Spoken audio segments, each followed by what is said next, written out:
Boa tarde, caros estudantes. Eu sou o professor Carlos Bartel e estou aqui no nosso canal conversando sobre história para conversar hoje sobre Grécia Antiga. Mas antes eu quero enviar aqui alguns abraços, né? Abraço pro nosso aluno lá do Instituto Federal, Luiz Fernando Petris, futuro estudante de História. Fiquei muito feliz essa semana, recebi uma mensagem do Fabrício Rambo, que foi meu aluno lá no ensino fundamental em 1900 em Guaraná com Rolha, e ele me disse que está cursando a disciplina de História, que está gostando muito, né? O Fabrício aí um grande numismata. Um abraço também para o Edirley, para o meu ex-bolsista lá, o João Sidney, né? Vou fazer sim o questionário sobre Roma Antiga. João, inclusive vou dispor aqui nos links desse vídeo o nosso quiz sobre o que sabemos sobre Grécia Antiga, e esse vídeo que eu vou fazer aqui agora, essa nossa conversa, vai ajudar nesse sentido, tá? Então, assim, eu tô relendo esse livrinho aqui, Civilização Grega, André Bonard, da onde eu tirei algumas informações. Então, vamos conversar um pouco sobre Grécia Antiga. Obviamente que aqui a ideia não é aprofundarmos, esmiuçarmos os assuntos, mas sim que nós tenhamos uma visão abrangente, uma visão panorâmica para a gente poder andar com segurança quando falamos de Grécia. Então eu vou começar apresentando algumas noções que me parecem importantes para a compreensão da Grécia Antiga.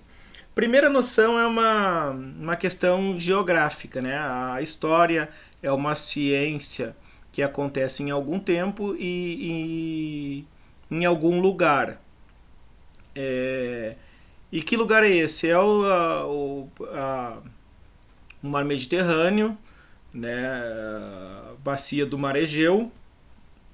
E o que a gente entende por Grécia na antiguidade, na realidade é um conjunto de ilhas que formam um terreno bastante acidentado, que os gregos chamavam de Hélade, né? E eles vão se autodenominar de helenos. Então é um terreno acidentado, uma desconstrução inicial que é necessário que se faça é que a Grécia, hoje, que é um país, ela não era dessa maneira. Tá? A Grécia, o mundo grego, vamos chamar assim, englobava diferentes áreas que iam ali desde a Turquia até o sul da Itália. Então é um terreno bastante acidentado do ponto de vista geográfico. E se nós temos muitas ilhas, é algo, não diria que quase óbvio, mas é algo que tem uma relação direta à navegação, né? Porque como é que vai se chegar numa ilha se não através da navegação? Então os gregos vão desenvolver o comércio, vão desenvolver a navegação, depois eles vão desenvolver uma formação de organização social e política chamada de polis, as cidades-estado, né? As polis. Outro ponto que é importante para compreendermos a Grécia Antiga é a religiosidade, no caso dos gregos a mitologia grega, o idioma e a cultura. A cultura a gente engloba aí ciência, literatura, filosofia, o teatro, entre outras questões como a própria pintura. E aí nós temos uma noção já importante aqui, quais são os elementos formadores da identidade grega? Como é que eu posso definir o grego na antiguidade? Então, basicamente, 3 são os fatores da formação da identidade grega, que seria a religiosidade, né? Os gregos eles compartilham do mesmo panteão de deuses, eles possuem as mesmas crenças, compartilham essas crenças, acreditam nisso. Eles falam o mesmo idioma e eles comungam da mesma cultura. Tá? Em tudo que é cidade grega vai ter lá um anfiteatro, vai ter um filósofo, e eles vão ter a mesma cultura. A escultura, ainda que seja diferente de um lugar para o outro, mas ela terá muita similitude, digamos assim.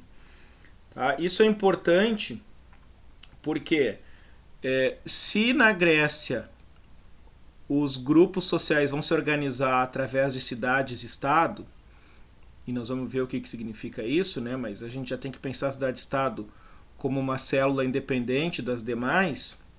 Muitas vezes essas cidades eram inimigas umas das outras. Quer dizer, se eles eram inimigos, o que define essa identidade e o que as diferencia das demais? Bom, eu já disse aqui o que tornava eles iguais. Agora, aqueles que não eram considerados gregos por eles mesmos eram chamados de bárbaros. Quem são os bárbaros? Bárbaros são aqueles que não compartilham da cultura grega. São aqueles que não falam o grego e aqueles que não acreditam na mitologia grega. Agora, atenção, o fato de ser bárbaro não significa que seja inferior aos gregos, porque os egípcios não comungavam, não compartilhavam dessa cultura, não falavam esse idioma, não acreditavam nesses deuses, e era uma civilização inclusive considerada pelos gregos como superior a eles. Tá? E o último ponto é a escravidão. Já falei num outro momento que a escravidão é um conceito-chave para nós pensarmos a antiguidade, seja a antiguidade clássica ou a antiguidade oriental. Esse é um conceito chave, uma chave explicativa para a gente compreender esse mundo antigo. Tá? E os gregos, eles contribuíram nas artes, aí já falei, nas ciências, medicina, geografia, história, né? Nós temos Heródoto, aí o pai da história, Heródoto, que escreveu a história das guerras médicas, das guerras entre os gregos e os persas, e é considerado o pai da história. E a filosofia, os grandes filósofos, aí, Platão, Aristóteles, Sócrates. Tá? E essa cultura grega ela é um dos pilares da formação do mundo ocidental. O mundo ocidental tem 3 pilares: a religiosidade judaico-cristã, a cultura grega e o direito romano. Tá bom? Então, aqui o nosso roteirinho para a gente poder desenvolver esse assunto, não perder de vista essas noções. Vamos avançar aqui, eu coloquei um mapa para a gente poder visualizar o que a gente está falando. Né? Aqui nós temos na cor rosa a península do Peloponeso, e temos ali a cidade de Esparta, a cidade de Micenas aqui, os povos micênicos, né, que eram os aqueus, que nós teremos a guerra de Troia entre os micênicos e os eólios, que habitavam a cidade de Troia, né, os troianos e os micênicos. Essa vai ser a famosa guerra de Troia. Mas nós temos aqui a península do Peloponeso, em cor de rosa. Nós temos a península da Ática, cidade de Atenas aqui, né, as 2 principais cidades gregas da Grécia Antiga. Mas temos outras cidades também, cidade de Tebas, cidade de Delfos, né, o famoso oráculo de Delfos, que havia inscrição na entrada: conhece-te a ti mesmo. Nós temos também aqui outras, a cidade de Delos, cidade de Éfeso, olha aqui, ó, Grécia Antiga, ó. Aqui a Ásia Menor, aqui é a Turquia. Nós estamos esse aqui é o mundo grego. Tá? Tudo isso aqui faz parte do mundo grego. Nós vamos encontrar arquitetura muito parecida aqui. Compartilhava os mesmos deuses, falava o mesmo idioma. Esse aqui todo é o mundo grego. Não se resumia aonde é apenas a Grécia hoje. A cidade de Troia, que eu já falei. Cidade de Pérgamo, que tinha a famosa biblioteca de Pérgamo. Mileto. Ao norte aqui a Macedônia, os povos macedônicos, e aqui vai ser um problema porque os macedônicos eram considerados bárbaros pelos gregos, mas falavam um dialeto grego, acreditavam nos mesmos deuses e compartilhavam da mesma cultura, mas não eram considerados, né? E depois o Filipe II vai invadir a Grécia e seu filho Alexandre vai dar continuidade, e os macedônios ou macedônicos vão conquistar o mundo grego, tá? Esse mapa aqui ele é limitado por quê? Porque também tinha cidades mais ao oeste aqui, no Mediterrâneo Oeste, no sul da Itália, ali, que era chamado de Magna Grécia. Tá? E ao sul aqui, do mundo grego, né, o Mar Egeu aqui, nós temos a ilha de Creta, que nós já abordamos esse assunto em outra oportunidade. Tá aqui de novo um mapinha, né, com mais cidades aqui. Então, assim, aqui nós temos os períodos da história da Grécia Antiga. Então nós temos cinco períodos. O período creto-micênico, então aqui uma união entre a população da ilha de Creta, os cretenses, ou os minoicos, né? Daí o deus Minos, a lenda do Minotauro, e os micênicos, os gregos, os aqueus da cidade de Micenas. Então esse é o período inicial da Grécia Antiga. Esse período também é conhecido como período pré-homérico, porque é antes do Homero. Então qualquer das duas formas está correto. As datas mais correntes sobre esse período são essas aqui, 2000 a.C. a 1150 a.C. Tá? Mas vocês podem achar outras datas aí. Alguns arqueólogos, historiadores utilizam 3000 a.C. Mas eu coloquei aqui essa data porque ela é a mais corrente. E esse é o período inicial ali de povoamento do território da Grécia, do mundo grego, né? Esse território ele é ocupado lá no final lá no período neolítico por povos indo-europeus, povos nômades e seminômades que ocuparam aquelas terras ali, aquela região, tá? Povos indo-europeus que circulavam daquela região que vai da Europa até a Índia, lá, até o Extremo Oriente, e povos também que vieram da Mesopotâmia e ocuparam ali a ilha de Creta. E é nesse período que vai surgir a lenda do Minotauro, que é uma representação dessa civilização minoica que admirava lá os touros, né, e os palácios eram tão grandes que lembravam labirintos, como o próprio palácio da capital de Creta, o palácio de Knossos, tá bom? Após esse período, nós teremos o período homérico, né, e esse período é caracterizado pelo surgimento das grandes obras literárias da Grécia Antiga, que são a Ilíada e a Odisseia. E ele é um período pós-Guerra de Troia. Então, assim, há muita controvérsia entre os historiadores se o Homero realmente existiu ou não, né? Ou se ele existiu e a obra não foi só dele, essa obra foi feita a várias mãos. Mas, enfim, para o nosso estudo aqui, o que interessa é que o conhecimento acerca dessas histórias, desses poemas, dessas obras, ele se difundiu e se espalhou por todo o mundo grego. De certa forma que em todos os lugares conheciam essas histórias. Então a Ilíada, ela trata da guerra de Ilion, que era como os gregos chamavam Troia, como os aqueus chamavam Troia, né? Era a cidade de Ilion, e daí a Ilíada, né? Poderia ser a Troiada, né? Para a gente fazer uma comparação aqui. E a Odisseia, o que é a Odisseia? A Odisseia é o retorno dos guerreiros da guerra de Troia para suas casas, em especial de um guerreiro, que é Ulisses, que vai retornar aos braços da sua amada Penélope e de seu filho Telêmaco.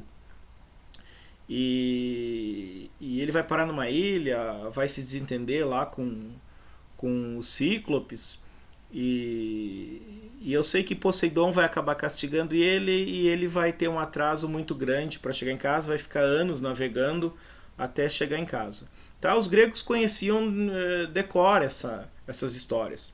Então esse é o período homérico. O período arcaico é muito fácil de compreender porque ele é o período do surgimento dessa organização social chamada de polis, a cidade-estado. O que é uma cidade-estado? É um agrupamento social e político que possui autonomia jurídica, burocrática, administrativa, monetária e por aí vai. O período clássico é o auge dessa formação social, político-social da polis, né, e a consolidação de várias ideias que emanaram daquele ambiente ali. A própria ideia de cidadania, filosofia, democracia, xenofobia, isso tudo surgiu naquele contexto ali, mas esse é o período também da guerra com os persas, porque os persas, no século VI a.C., que era o grande império hegemônico ali do Mediterrâneo Oriental, inclusive existia cidades persas no mundo grego. E teve uma troca cultural muito grande entre gregos e persas. Aqui no período arcaico ainda, o século VIII, 700 e alguma coisa ali, antes de Cristo, é o século que surge a cidade de Atenas, né, na própria cidade de Roma, 753 a.C., tá? Só para lembrar aqui. E o último período é o período helenístico, que aí é essa guerra dos gregos contra os persas. Os gregos saem vitoriosos, só que isso também enfraquece muito as cidades gregas, as polis. E claro que os gregos tinham se organizado numa liga de cidades para combater o Império Persa, que era muito poderoso. E a famosa Liga de Delos. Mas terminada a guerra, Atenas passa a dominar essa liga. E aí Atenas começa a desviar dinheiro dessa liga. Inclusive o Partenon é construído com dinheiro desviado dessa liga. Atenas começa a embelezar a sua cidade, né? Olha aí a corrupção, ó, já na antiguidade. E vai surgir uma guerra entre Atenas de um lado e Esparta do outro e seus respectivos aliados. É a famosa Guerra do Peloponeso, que vai ser descrita pelo historiador Tucídides. E essa guerra vai enfraquecer todas as polis gregas. E aí um grupo que veio do norte, que eu já me referi ali, da Macedônia, os macedônicos, eles invadem a Grécia, o mundo grego. A invasão se dá primeiramente através da Batalha de Queroneia. É ali que Filipe II, o rei dos macedônicos, começa a sua invasão. E ele encontra cidades gregas fragilizadas e ele acaba dominando ao longo do tempo essas cidades. Claro, a guerra contra os persas aqui durou meio século. E o Filipe depois vai iniciar ali um ataque ao mundo grego, vai conquistar, vai dominar. E o seu filho Alexandre o Grande vai consolidar esse domínio no mundo grego e vai fazer mais ainda. Porque o Alexandre o Grande, ele vai conquistar outras regiões e vai levar essa cultura grega, essa cultura helênica, para outras regiões do mundo antigo. Ele vai conquistar desde a Grécia até a Índia. Ele vai conquistar a Pérsia, que é onde seria o Irã hoje. Ele vai conquistar o Egito. Quando o Alexandre o Grande chega no Egito, ele é aclamado faraó, ele não usa da violência, porque já sabiam que não iam conseguir vencê-lo. Então eles já aclamam ele faraó.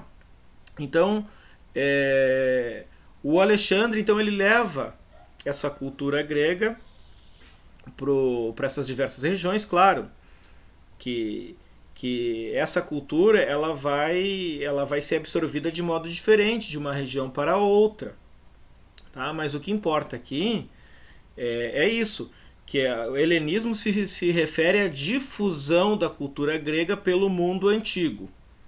Inclusive lá no Egito vão criar a cidade de Alexandria, onde vai ter a famosa biblioteca de Alexandria, e nessa biblioteca vão traduzir os textos bíblicos judaicos, né, a Torá, vai ser traduzida do hebraico e do aramaico para o grego, na famosa biblioteca de Alexandria. Tá? Então esse é o período helenístico que vai até 146 a.C. Depois o Alexandre o Grande morre. O seu império é dividido entre 4 generais, 4 grandes regiões. Um desses generais vai ser o general Ptolomeu, que vai ficar com a região do Egito, que é uma região muito importante porque é uma grande produtora de trigo. E o general Ptolomeu vai dar origem a uma dinastia egípcia, a dinastia dos Ptolomeus, da qual a Cleópatra vai ser uma descendente. Né? Mas aí aqui já passamos por 3 impérios. Os persas foram substituídos pelos gregos, os gregos pelos macedônicos, pelo Alexandre o Grande, e em 146 chega ao final esse império helenístico, porque já está surgindo um outro império aí, que é o Império Romano. Tá bom? Vamos seguir aqui, né, o período creto-micênico, nós já falamos, a ilha de Creta, ali 4.000 anos atrás, alguns falam 5.000. Os cretenses dominavam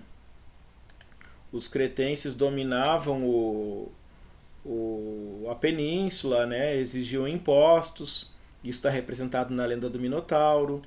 E aí os micênicos lá da cidade de Micenas, os aqueus, invadem a ilha de Creta. Inclusive, assim, os motivos que levaram à derrocada da civilização cretense, claro que foram catástrofes naturais, como ocorreram, tsunami e tudo, mas foi esse ataque dos micênicos. Né? E na lenda do Minotauro, quando Teseu ele mata o monstro ali, o Minotauro, isso representa a dominação dos aqueus sobre os cretenses. É isso que a lenda tá mostrando, entre outras coisas. Tá bom? Mas essa disputa entre cretenses e micênicos foi formando uma cultura comum, né? Que teve a contribuição dos jônicos, dos eólios, que habitavam lá a região de Troia, e depois chegaram os dórios ou os dóricos. Os povos dóricos eles vão fundar a cidade de Esparta no século 9 a.C. E a contribuição deles para o mundo grego vai ser muito importante porque eles vão trazer para a região a tecnologia da metalurgia, da fundição do ferro. Né? A metalurgia eles já tinham, né? Viviam na época do bronze, mas eles vão trazer agora a fundição do ferro. E isso vai dar um salto qualitativo muito grande, porque as armas vão ser feitas de ferro, de uma melhor qualidade, muito mais resistentes. Isso vai revolucionar ali a região. Tá? Então esses povos, aqueus, cretenses, jônicos, dórios e eólios, esses 5 povos aqui, né, aqueus, cretenses, jônicos, dórios e eólicos, vão formar aquilo que a gente conhece por gregos. Tá certo? E ali os cretenses, nós já falamos em outro vídeo, né, formavam um comércio marítimo, uma talassocracia, né, o poder marítimo, um poder comercial que vem do mar. E na civilização cretense nós temos um destaque para as mulheres, que tinham um papel ativo, que faziam o papel de sacerdotisas nos templos que praticavam oferendas e por aí vai. O período homérico também já falamos ali, a principal característica são as obras A Ilíada e a Odisseia, que vale a pena a leitura, e a formação dos genos. Não se assustem que vocês vão encontrar em muitas videoaulas professores falando genos, tá? Não tá errado, mas eu prefiro a terminologia genos. Né? Aí a gente pode também pensar em genética. Eram as famílias que se consideravam os primeiros habitantes da região. Tá? Então são grandes famílias, eram formadas por pessoas que acreditavam descender de um mesmo antepassado, que chegaram no território primeiro, né? São os estabelecidos, não são os outsiders, que o Norbert Elias fala naquele famoso livro, Os Estabelecidos e os Outsiders. Eles, no caso, foram os que chegaram primeiros, acumularam riqueza, poder, né? E eles consideravam-se os melhores, os aristoi. Então aqui o período arcaico, já falei, consolidação das cidades-estado, destaque para Esparta e Atenas, ainda que houvesse outras cidades muito importantes. Não falei em Olímpia, cidade de Olímpia, onde eram realizados os Jogos Olímpicos da Antiguidade. Se eu não me engano, o registro mais antigo que se tem das Olimpíadas na Antiguidade é do século 8, 776 a.C., e as Olimpíadas era uma festa religiosa para homenagear os deuses de modo geral e Zeus em especial, mas era uma festa também para cultuar os mortos. Tá? E essa festa depois, quando o Império Romano se torna cristão, ela é proibida porque é uma festa considerada pagã. Tá? Então aqui... Agora, uma coisa, como a gente falou, se as cidades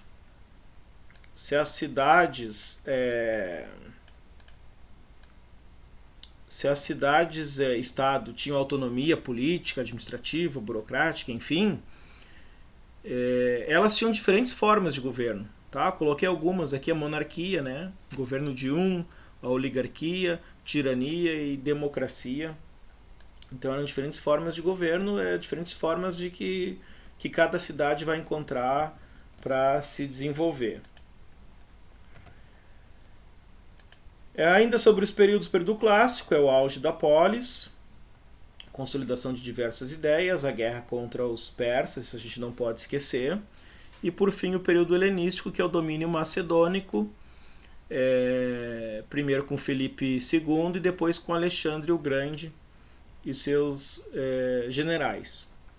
E a expansão da cultura grega, do helenismo, para todo o mundo antigo.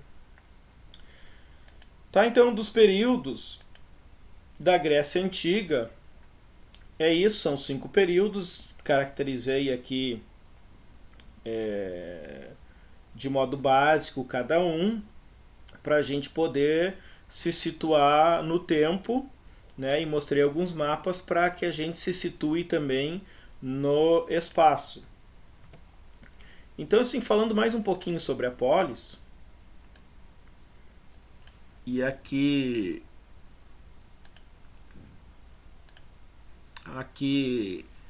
eu citei eu fiz uma citação aqui do livro História Antiga, Grécia e Roma, a Formação do Ocidente, da Flávia Maria Eyler. Então, basicamente diz o seguinte: ao surgir no território grego a polis, ao surgir no território grego, a polis passou a ser considerada a mais perfeita forma de organização humana. Quer dizer, então a polis era a organização humana por excelência, ela era uma obra da ação humana. Para Aristóteles, a polis era uma forma que somente os homens podiam compartilhar com exclusividade. Os animais, assim como os homens, conheciam a vida em família e em bando, mas só a cidade correspondia ao desejo de viver melhor. Então aqui a gente já pode pensar bastante sobre o que os gregos entendem por polis. A polis era uma ação humana de alta magnitude. A polis ela oferecia segurança, ela oferecia alimentação, ela oferecia uma vida social, uma vida cultural, ela aprimorava o ser humano. Então a polis ela servia para o bem viver, tá? É a forma mais bem elaborada de organização social, de organização humana que já existiu. É assim que os gregos viam isso. Né? E aí se enquadra inúmeras questões dentro dessa perspectiva da polis. Para os gregos, as leis da cidade, por exemplo, reduziam até mesmo a interferência dos deuses. Olha só, a ação de criação de uma cidade era um ato tão grandioso, tão sofisticado, que diminuía até o papel dos próprios deuses. Ali os deuses tinham seus templos, onde recebiam as oferendas. Geralmente, os templos destinados aos deuses, eles ficavam na parte mais alta da cidade, que é o que os gregos chamavam de acrópole. E não ficava só os templos, mas ficava também a administração da cidade. o próprio tesouro, as riquezas da cidade ficava na parte mais alta. E isso não é por acaso. Por que ficava na parte mais alta? Por uma questão de segurança. Né? Até os inimigos ali, se caso o invasor fosse atacar a cidade, quem vivesse naquela cidade já ia ver a chegada dos inimigos, ia ser difícil para eles chegarem até lá em cima. Tá? Então a polis ela é uma construção humana por excelência e ela tem inúmeros motivos.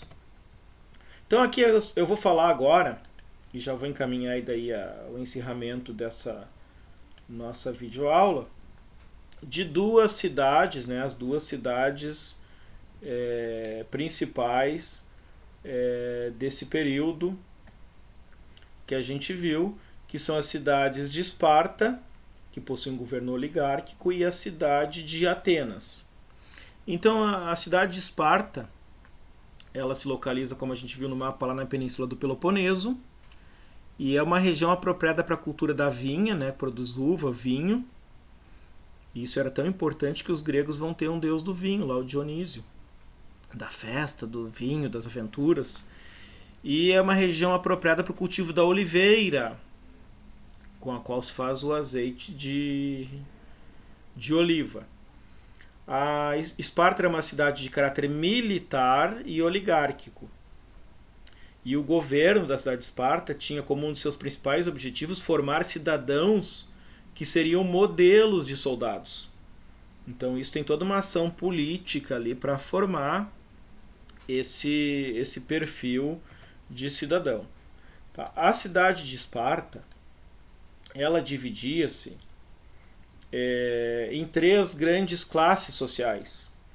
Os cidadãos espartanos, ou os esparciatas, que eram homens livres que permaneciam à disposição do exército, podiam participar do governo da cidade, eram proprietários de terra e não exerciam o comércio.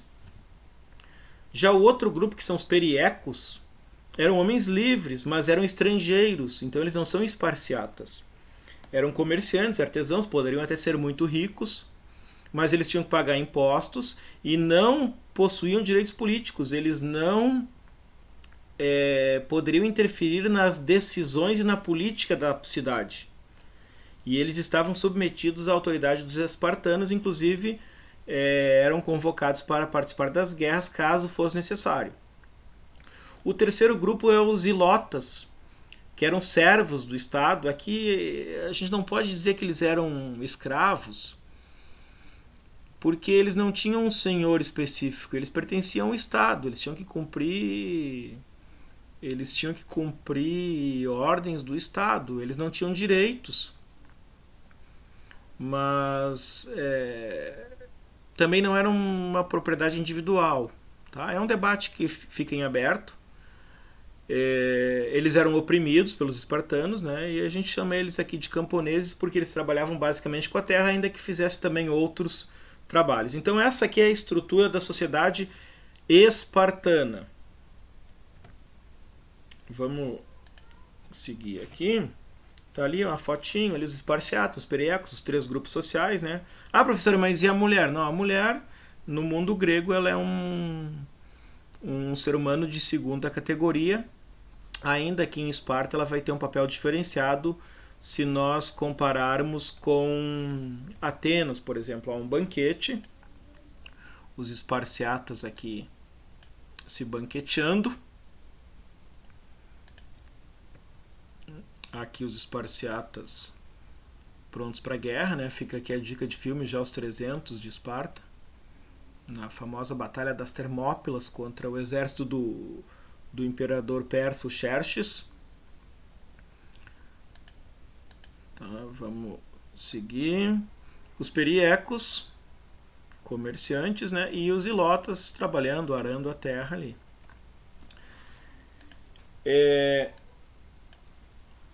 Esparta, então, tinha um modelo militar e oligárquico, né? O que é a oligarquia? Tem aqui duas definições para a gente entender o que é a oligarquia. É um tipo de governo em que um grupo reduzido de pessoas poderosas domina de acordo com seus próprios interesses. Tá? Então, um pequeno grupo domina os demais.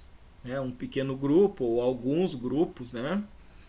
Vamos imaginar assim, tem os políticos lá, mas tem um grupo que manda nos políticos. Assim, vamos pensar aí, Os bancos, a grande mídia, o grande empresariado, eles mandam nos políticos e eles dominam a economia, dominam a política, então isso seria uma forma de oligarquia.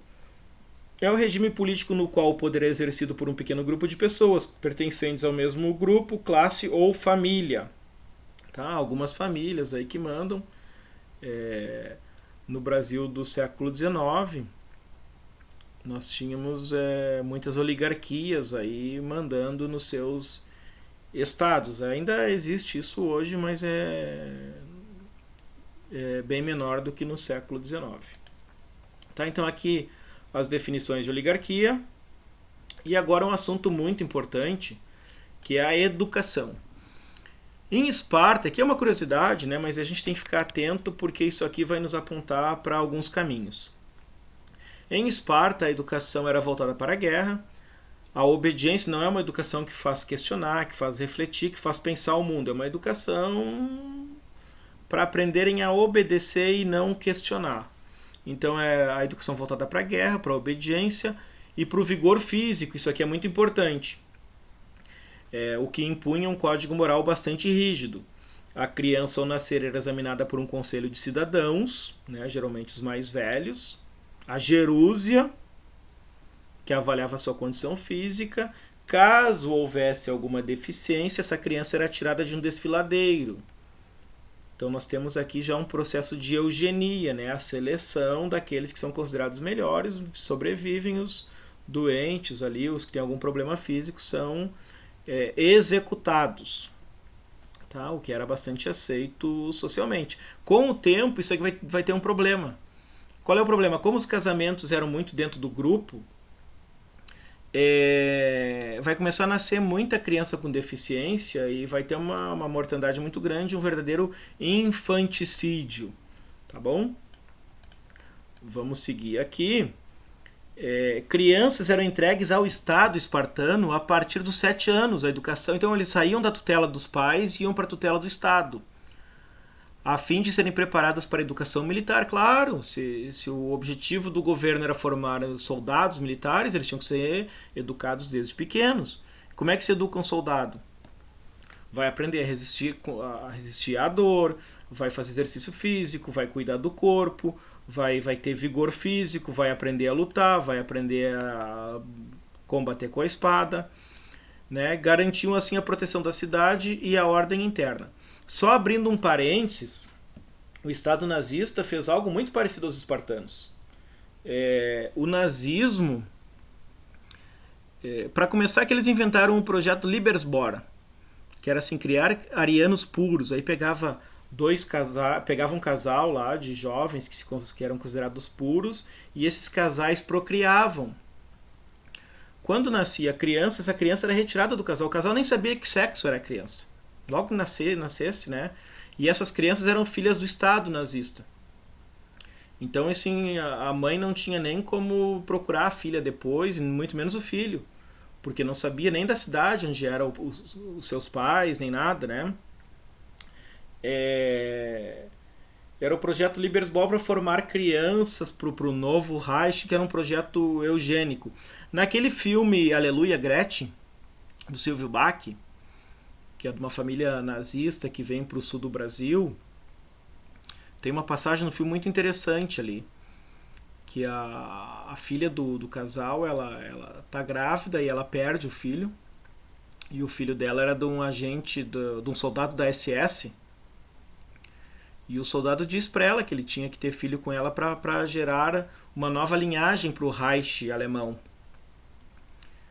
né? E que a questão do amor ela era secundária aí. E ela, desesperada, porque o filho morreu, ela diz isso aí foi um castigo, porque essa criança era filha de chocadeira. Então é mais ou menos essa leitura desse projeto eugênico, que ele tá descrito num livro aqui, As Crianças Esquecidas de Hitler. Tá? Fica aqui a sugestão de leitura, As Crianças Esquecidas de Hitler. Nós temos na biblioteca do campus Ibirama. Então vamos continuar aqui a educação. Aqui tem um aspecto, olha aqui, uma criança, aqui essa criança provavelmente ela está sendo retirada de casa, indo para os braços do Estado, ali 2 espartanos, né? não está indo para o desfiladeiro, porque ela não é um recém-nascido.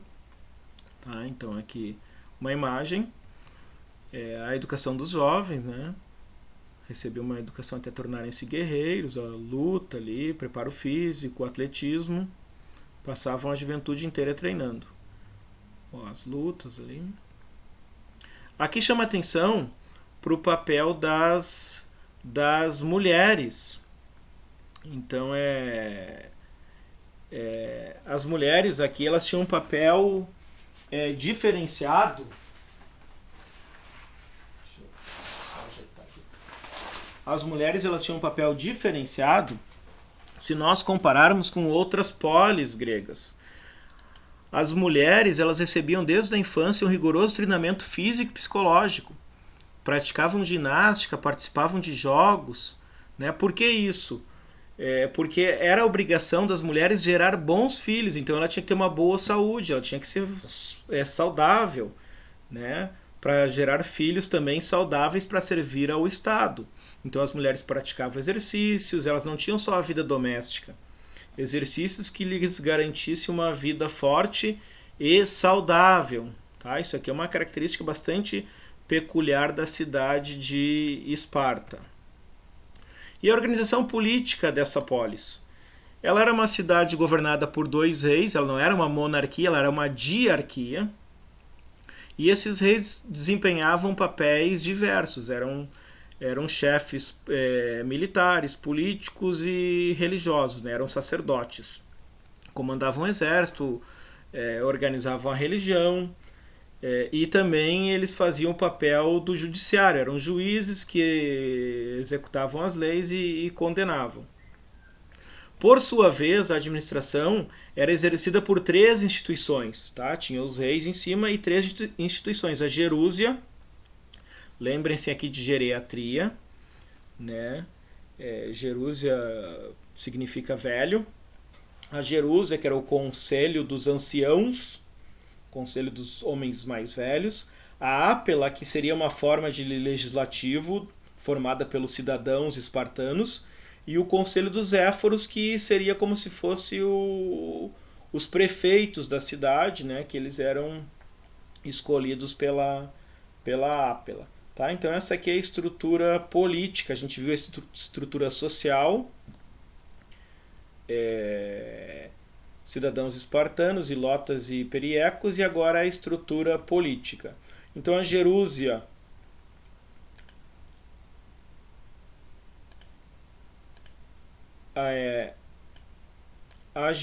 era um conselho vitalício constituído pelos 2 reis e 28 esparciatas, anciãos maiores de 60 anos, os gerontes. Cabia a gerúsia as decisões mais importantes e a elaboração de leis. A ápela, como eu falei, era uma assembleia formada por cidadãos maiores de 30 anos, elegia os membros da gerúsia e aprovava ou rejeitava suas decisões. E o conselho de éforos, né? Éforo significa vigilante, era um grupo formado por 5 membros eleitos anualmente pela ápela. Os éforos tinham um mandato de 1 ano, eram os chefes do governo, né? Como se fosse o executivo. Coordenava as reuniões da gerúsia e da ápela, controlava a vida econômica e social da cidade. Bom, agora vamos falar um pouquinho sobre Atenas, até para fazer um contraponto a Esparta. Né? Então ali está aqui o Partenon. O Partenon, essa construção teve início em 447 para substituir o antigo templo destruído pela invasão persa em 480. A iniciativa da sua construção foi de Péricles, líder político ateniense do século V a.C. Esse século é conhecido também como século de Péricles. E o Péricles é um personagem tão importante que a figura dele é cunhada nas moedas, até hoje nas moedas da Grécia. A obra foi supervisionada por Fídias, encarregado também das esculturas decorativas. Dentro do Partenon havia uma estátua gigantesca ali da deusa Atena, filha de Zeus, né? Padroeira da cidade, protetora da cidade. tinha 9, 11 metros de altura a estátua dela. Os arquitetos foram Ictinos e Calicatres, e a construção começou em 447, estando pronta em 438, mas a decoração continuou até 443. Tá? Aqui só uma curiosidade, o Partenon, que é um grande símbolo da cidade de Atenas, da Grécia. E os atenienses, né, a cidade de Atenas até meados do século VIII, Atenas foi governada por um rei que acumulava funções de juiz e chefe militar, né? Então ali logo que foi fundada tinha reis. Após, o governo foi passado para as mãos de representantes da aristocracia que comandavam a cidade. Tá? Então vamos avançar aqui. Atenas foi fundada pelos povos jônios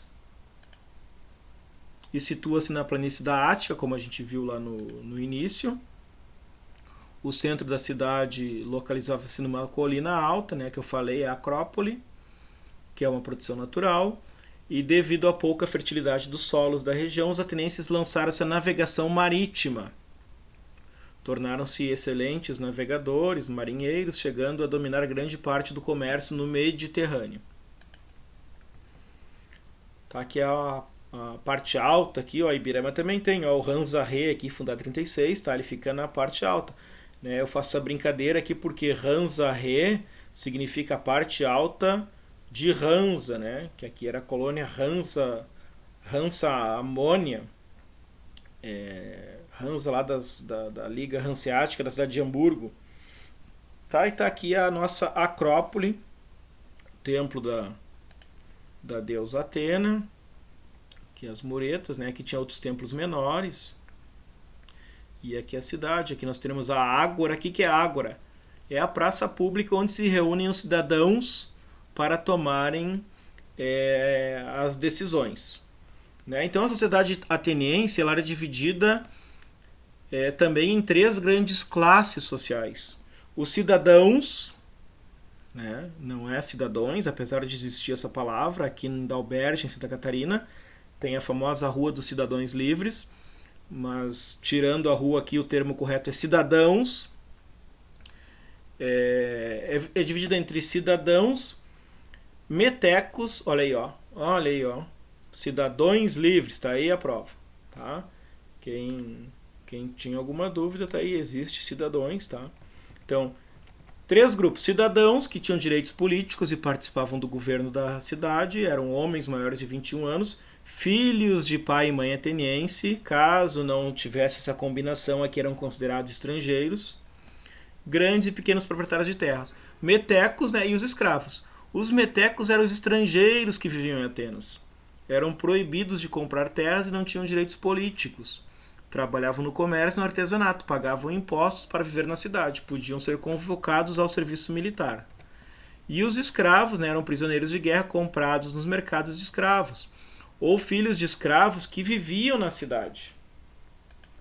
Tá? Claro que aqui o escravo era uma instituição. Então até era uma opção social. Olha, não tem como pagar dívida, eu vou ser teu escravo aí durante 3 meses, vou realizar algum tipo de trabalho aí. Tá bom? Os escravos urbanos geralmente estavam protegidos pelas leis, né? Não podiam ser maltratados, sofrer abusos ou brutalidades. Né? Se um escravo denunciasse seu dono por os maus tratos, o dono era obrigado a vendê-lo ou perdia a posse do escravo. E pessoas endividadas era uma escravidão temporária, tornavam-se escravos até pagar suas dívidas. Tá? Então aqui a escravidão de novo aparecendo. Né? E nós tivemos muitos conflitos sociais e políticos em Atenas, em busca da diminuição da desigualdade social e diante dos abusos da concentração de poder e renda nas mãos de um determinado grupo da aristocracia, muitos atenienses, né, exigiram reformas sociais, né, a questão da justiça ali para o bem viver. No século 7 e 6 surgiram reformadores como Drácon, que impôs leis escritas para acabar com essas vendetas, né, guerras entre famílias por vingança, e Solon. O Solon fez uma coisa muito importante. ele proibiu que cidadãos atenienses fossem transformados em escravos. Tá? Então tinha que se achar outra maneira de negociar essa dívida. Tá? Aqui mais algumas questões aprofundando isso. O Clístenes vai ser um administrador muito importante, conhecido como pai da democracia. Os gregos chamavam a palavra governo de kratia, né, cracia, e demo de povo.